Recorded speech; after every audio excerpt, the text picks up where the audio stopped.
बिस्मिल्लाहिर्रहमानिर्रहीम। पिछली वीडियो में हज़रत बिलाल रज़ी अल्लाह ताला अन्हु के बारे में बयान किया था। आज भी इंशाअल्लाह हज़रत बिलाल की शान में कुछ कहना चाहता हूँ। गौर से सुनिए और दुरूद शरीफ पढ़ लीजिए। अल्लाहुम्मा सल्लि अला मुहम्मदिन व अला आलि मुहम्मदिन कमा सल्लैता अला इब्राहीम व अला आलि इब्राहीम इन्नका हमीदुम मजीद। हज़रत बिलाल रज़ी अल्लाह ताला अन्हु के बारे में बताया था कि अल्लाह के नबी को ख्वाब में देखा। हज़रत बिलाल रज़ी अल्लाह ताला अन्हु ने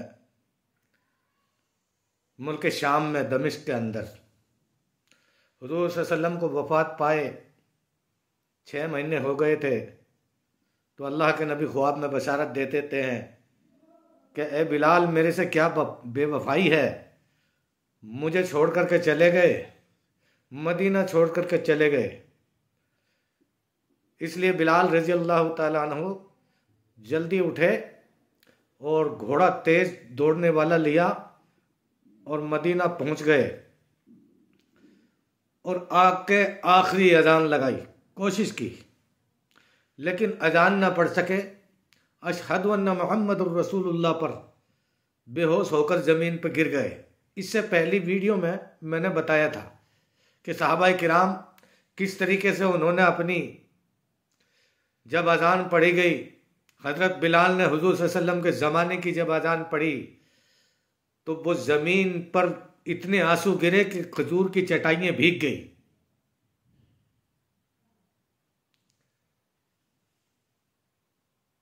हज़रत बिलाल रज़ी अल्लाह ताला अन्हु, हुज़ूर सल्लल्लाहु अलैहि वसल्लम ने फरमाया, ए बिलाल, अल्लाह के नबी ने जब जन्नत देखा मेराज की रात में, वहां बिलाल के जूतों की अजान देखी।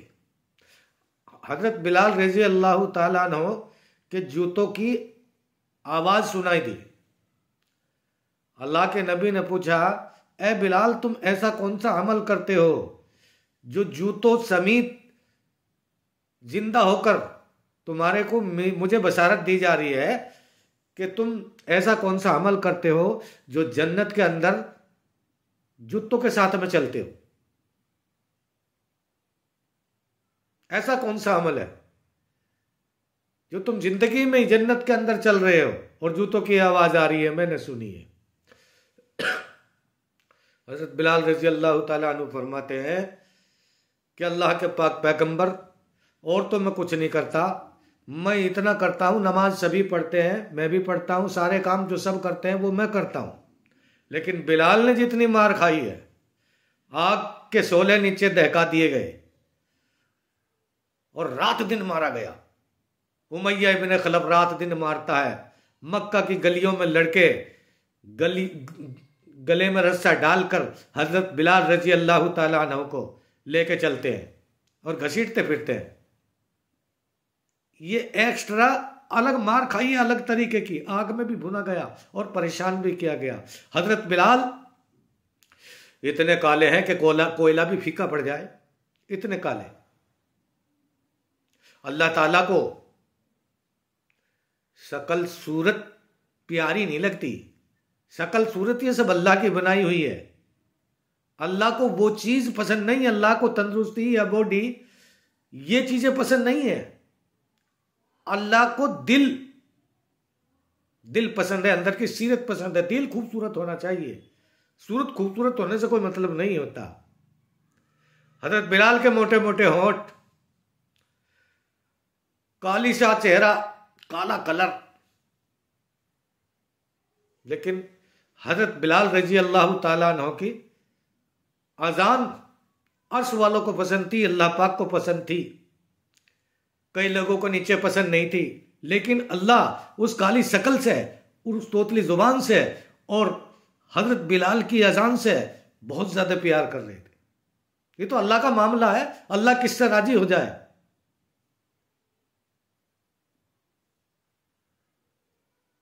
तो हज़रत बिलाल रज़ी अल्लाह ताला अन्हु, अल्लाह के नबी ने जब ये कहा कि ए बिलाल, तुम क्या अमल करते हो? तो फरमाया, अल्लाह के पाक पैगंबर, मैं दूसरा तो कुछ नहीं करता, एक चीज करता हूं कि जब मेरी वजू टूट जाती है मैं 24 घंटा वजू रहता हूं और वजू के साथ में रहता हूं, कभी मैं नापाक नहीं रहता। जब अल्लाह के नबी के जुबान से ये चीज सुनी कि बिलाल तुम जूतों समेत, तुम्हारे जन्नत में जूतों की आवाज आ रही थी चलने की, तो सहाबाए किराम ने इस आवाज को लपक लिया और लोगों की नजर में अल्लाह पाक ने हजरत बिलाल को इतना हसीन खूबसूरत कर दिया, जबरदस्त। एक सहाबी उठा जो बहुत बड़ा अमीर कबीर था उस जमाने का, कहने लगा, बिलाल मेरे एक लड़की है जो चांद जैसी है, चांद और सूरज जैसी हसीन खूबसूरत लड़की है, तुम एक नज़र उसको देख लो, अगर तुम्हारी समझ में आ जाए, बात बन जाए, वो पानी लेकर आएगी तुम्हारे लिए गिलास में, और तुम एक नज़र उसको भर के देख लो। मैं चाहता हूं अगर तुम्हारी समझ में आ जाए तो मैं अपनी लड़की की शादी तुम्हारे से करना चाहता हूं, ताकि मेरी लड़की जन्नत में जाए और उसके सारे से हमें भी जन्नत मिल जाए। सहाबाए किराम की ये तड़पती और ये लगन थी, किसी भी तरीके से हमें जन्नत मिल जाए, किसी भी तरीके से हमारी आखिरत बन जाए, किसी भी तरीके से हमारी जिंदगी में बरकत और अजमत आ जाए, किसी भी तरीके से हमारी जिंदगी में रहमत के फरिश्ते दौड़ जाए। सबकी एक ही तमन्ना और इच्छा थी कि ये माल और दौलत जो है दुनिया का एक दिखावा है, ये तो दुनिया तक महदूद है, आगे चलने वाली जो चीज होगी वो यही होगी, आखिरत की कमाई। दूसरे साहबी ने कह दिया कि आपकी लड़की अगर पसंद ना आए तो हमें बताना। हजरत बिलाल से कहा, इनकी लड़की हम समझ में ना आए तो मुझे बताना, मैं तैयार हो जाऊंगा, क्योंकि पहले इन्होंने आपसे कह दिया, उसके बाद मैं कहूंगा, उसके बाद तीसरा कहेगा। हजारों सहाबाए किराम ने कह दिया कि हजारों सहाबी तैयार हैं शादी करने के लिए, लेकिन बिलाल रजी अल्लाह तआला अन्हु किसी को जवाब कुछ नहीं देते। कितना जबरदस्त मकाम होगा हजरत बिलाल रजी अल्लाह तआला अन्हु का। और क्यों ना हो, क्योंकि हम सरवर कौनैन ताजदार मदीना सल्लल्लाहु अलैहि वसल्लम का जो गुलाम है,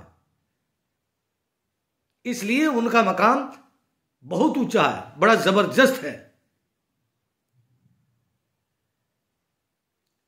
यमामा का सुमामा, यानी यमामा का अल्लाह के नबी के दुश्मन इतने आए बेशुमार, जैसे बिलाल के दुश्मन थे। अल्लाह के नबी के तो दुश्मनों की गिनती नहीं होती है, उन्हें लिख नहीं सकता लोग कि अल्लाह के नबी के कितने दुश्मन थे। दो चार ही होंगे हजरत बिलाल के तो, लेकिन अल्लाह के पाक पैगंबर सल्लल्लाहु अलैहि वसल्लम के दुश्मनों का कोई अंदाजा नहीं। यमामा का गवर्नर सुमामा तलवार लेकर आया और उसको जहर पिला के लेके आया और अपना लिबास और ड्रेस भेस बदल के आया मोहम्मद सल्लल्लाहु अलैहि वसल्लम को कत्ल करने के लिए। उस टाइम पर कोई फौज नहीं थी, सहाबाए किराम खुद फौजी थे। ऐसी खुफिया छोड़ रखी थी फौज अल्लाह के पैगंबर ने अपनी, खुद अल्लाह के नबी की अदालत लगती थी, हजरत उमर रजी अल्लाह तआला अन्हु की अदालत लगती थी, कोई थाना नहीं, कोई पुलिस स्टेशन नहीं, ऐसे ही हुकूमत होती है, अल्लाह के नबी हुकूमत फरमाते हैं। तो एक मारने के लिए पहुंच गया मदीने में, सहाबाए किराम की नजर पड़ी, पहचान लिया कि कोई जासूस है, पकड़कर सरकार मदीना सल्लल्लाहु अलैहि वसल्लम की खिदमत में लिया है और मस्जिद नबवी के सतून से बांध दिया। अल्लाह के नबी ने फरमाया, आपको मारने वाला एक गवर्नर आया है यमामा का, सुमामा नाम बताता है और गवर्नर है, और वो आया है आपको कत्ल करने के लिए, वहां बांध दिया। अल्लाह के नबी ने फरमाया, मैं आता हूं, उसे बांध दो। अल्लाह के नबी वहां पहुंचे, नमाज का टाइम हुआ, नमाज अदा की, उससे पूछा क्या हाल है तेरा, क्या बात है?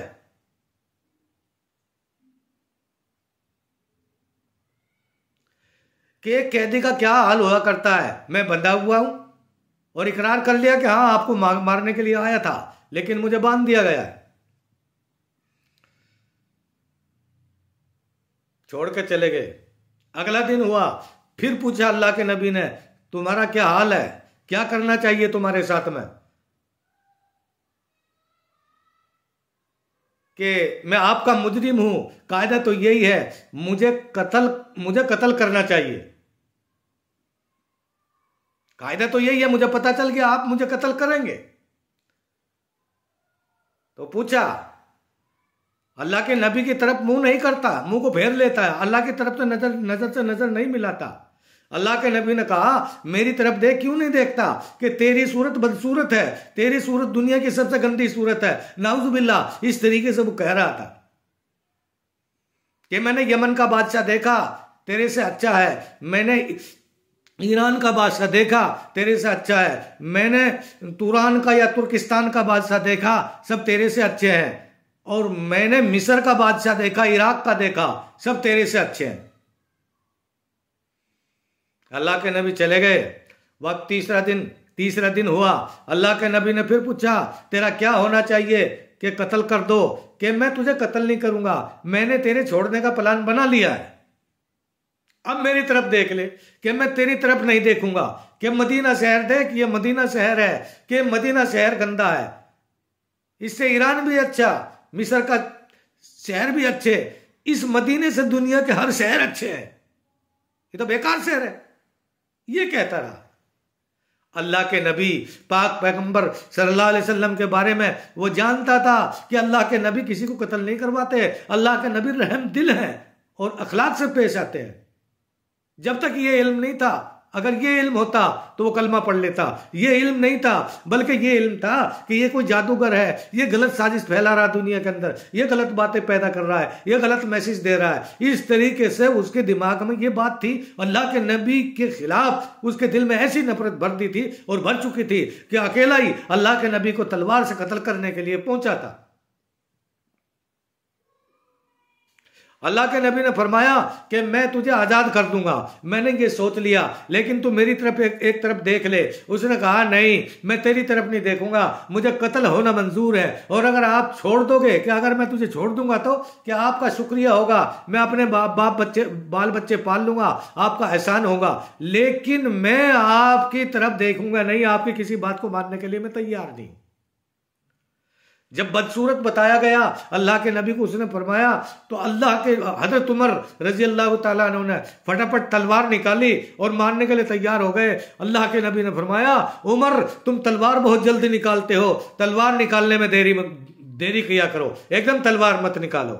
अल्लाह के नबी ने उसको खुलवा दिया, आज़ाद करवा दिया, और ये कहा कि जाओ, ये मेरा दुश्मन है, कोई बात नहीं, ये मुझे मारना चाहता है, कोई बात नहीं, इसे आज़ाद करो, इसके बच्चों के लिए, इसकी बीवी के लिए, इसके खानदान के लिए। इसको आज़ाद नहीं, आज़ाद तो करना ही करना है, बल्कि इसको मदीने की सीम से, बॉर्डर से बाहर निकाल के आओ।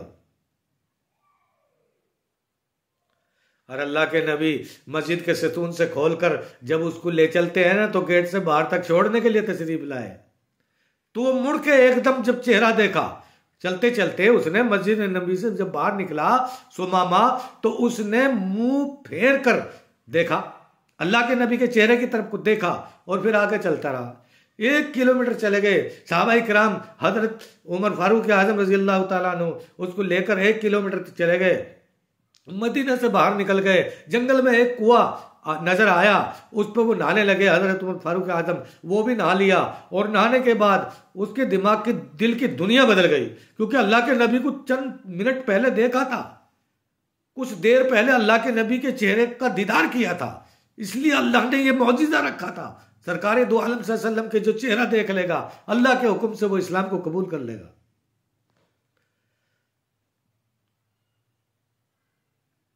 गुस्ल किया, नहाए, उसका दिमाग बदला, तो बजाय मदीने से बाहर निकलने के, मदीने की जहां तक हद थी उस बॉर्डर से निकलने के लिए उल्टा मस्जिद नबी की तरफ, हुजूर सल्लल्लाहु अलैहि वसल्लम की तरफ को चल दिया।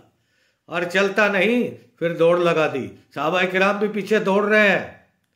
अल्लाह के नबी नीचे बैठे हुए हैं, कच्ची मस्जिद थी, सतून वो था लकड़ी का गोल, जो बल्ली टाइप होता है, बल्ली होती है, वो लगा रखा था, ऊपर से खजूर के पत्तों से उसको ढक रखा था।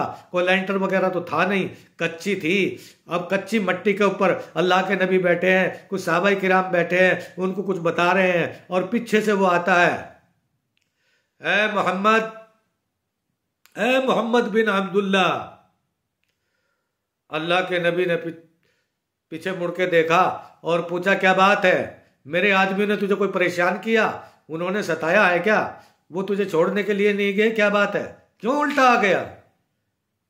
और आगे बढ़ा, अल्लाह के नबी मैं कलमा पढ़ना चाहता हूं। मैंने दुनिया के अंदर ऐसा इंसान ना देखा कि आया हुआ शिकार छोड़ दिया, मैं आपको मारने के लिए आया था और आपने मुझे आज़ाद कर दिया और कुछ भी ना कहा। मैंने आपकी इतनी तौहीन की, इस सतून से बनने के बाद इतनी तौहीन आपकी की है, इतनी बेइज्जती की है। जब अल्लाह ने मुझे ऑटोमेटिक कोई आवाज़ आने लगी कि मैं जो है इस पैगम्बर को नहीं छोड़ूंगा, यह अच्छा मौका है, मैं इनके कदमों पर पढ़ के मुसलमान होगा। अल्लाह के नबी पाक पैगम्बर सल्लल्लाहु अलैहि वसल्लम, आप मुझे अपना बना लो और मेरी बिगड़ी बना दो और मुझे इस्लाम के अंदर दाखिल कर दो। मैं बहुत गुनाहगार हूं, मेरे गुनाहों के लिए अल्लाह से तौबा की माफी मांग दो।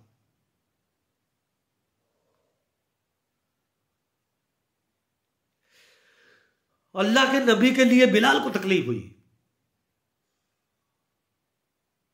अल्लाह के नबी के लिए, अल्लाह का कलमा पढ़ने के लिए, अल्लाह और उसके रसूल का कलमा पढ़ने के लिए लोगों को बहुत सताया गया। हजरत सुमैया एक बूढ़ी औरत, 80 साल की उम्र है।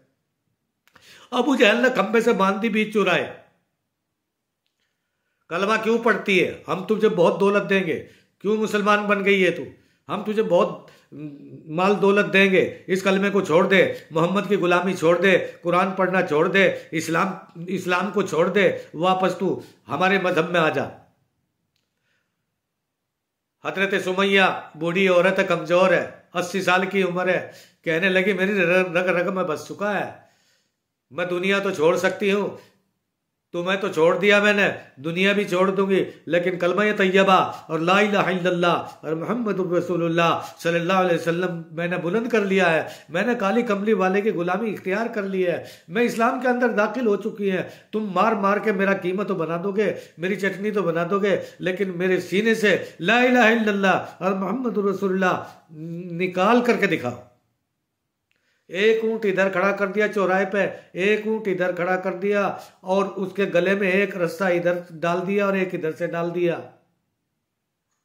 ऊंट खींचेंगे एक इधर से और एक इधर से, फांसी लग जाएगी। मारने के तरीके कैसे कैसे थे। जब डाल दिया तो कहने लगी अपने बेटे से कि जा मोहम्मद सल्लल्लाहु अलैहि वसल्लम को मेरा खबर दे दे, ये बात पहुंचा दे कि ये जालिम लोग मेरे साथ में ऐसा कर रहे हैं। वो जाकर के मोहम्मद सल्लल्लाहु अलैहि वसल्लम की खिदमत में हाजिर हुआ और कहने लगा, अल्लाह के पाक पैगंबर, मेरी माँ का ये हाल है कि उसको बीच चौराहे के ऊपर गले में रस्सा डाल रखा है और उसको खींच रहे हैं, एक इधर से एक इधर से खींचने वाले हैं। अल्लाह के पाक पैगंबर ने फरमाया, मैं उनको देख रहा हूं, मेरी नजर वहीं है, और जाओ हजरत सुमैया को जाकर के कह दो कि अल्लाह ने, है सुमैया, अल्लाह ने तेरे लिए जन्नत के 8 दरवाजे खोल दिए हैं, अल्लाह तेरा इंतजार कर रहा है, जाओ उसे कह देना। और मैं देख रहा हूं ये भी कह देना, मुझे सब पता है ये भी कह देना। उन्होंने फिर कहा, तुझे छोड़ देंगे, मान जा, बाज आ जा। तो कुछ शरीर जो है कांपने लगा, जिस्म कांपने लगा। बाबू जहल कहने लगा, देख ले, डर गई ना, घबरा गई ना मौत से। वो कहने लगी, जालिम, मैं मौत से नहीं घबरा रही हूं और ना मैं तो इसलिए कांप रही हूं, मेरा ये बुढ़ापे का जिस्म है, मेरी 80 साल की उम्र है, मैं एक बुढ़िया औरत हूं, इसलिए कमजोरी से मेरा शरीर अपने आप कांप रहा है, मौत के डर से नहीं कांप रहा। मेरे पास तो समाचार मिल चुका है, खबर आ गई है, अल्लाह ने जन्नत के दरवाजे मेरे लिए खोल दिए, 8 का 8 तैयार है कि सुमैया आ जाओ, तुम्हारा इंतजार हो रहा है। लोग, किसी ने अपनी जान देकर, किसी ने अपना माल देकर, किसी ने अपना वक्त देकर, किसी ने अपना खून देकर, किसी ने क्या अपनी औलाद देकर कुर्बान करके अल्लाह के रास्ते में जब इस्लाम की हिफाजत की, जब अपनी जिंदगी में ईमान लाए, जब कलमा पढ़ने वाले बने, अल्लाह के नबी का कलमा जिसने भी पढ़ा उसको जो है देश निकाला कर दिया गया, उसको बहुत परेशान किया गया, लेकिन अल्लाह वालों ने हार ना मानी और आज तक ये जुल्म और सितम चल रहा है। 1400 साल से लेके आज तक चल रहा है और चलता रहेगा। जो जिसने कलमा पढ़ लिया है वो बिल्कुल नहीं हटेगा। जब से लेके 1400 साल तक इस्लाम के लिए और आज तक कितनी जानें कुर्बान हो चुकी हैं और होती रहेगी। ये भी तो कहा है कि कलमे के अंदर वो स्पिरिट है, वो ताकत है, ये हार नहीं मानता, क्योंकि ये अल्लाह और मोहम्मद रसूलुल्लाह का नाम है सल्लल्लाहु अलैहि वसल्लम।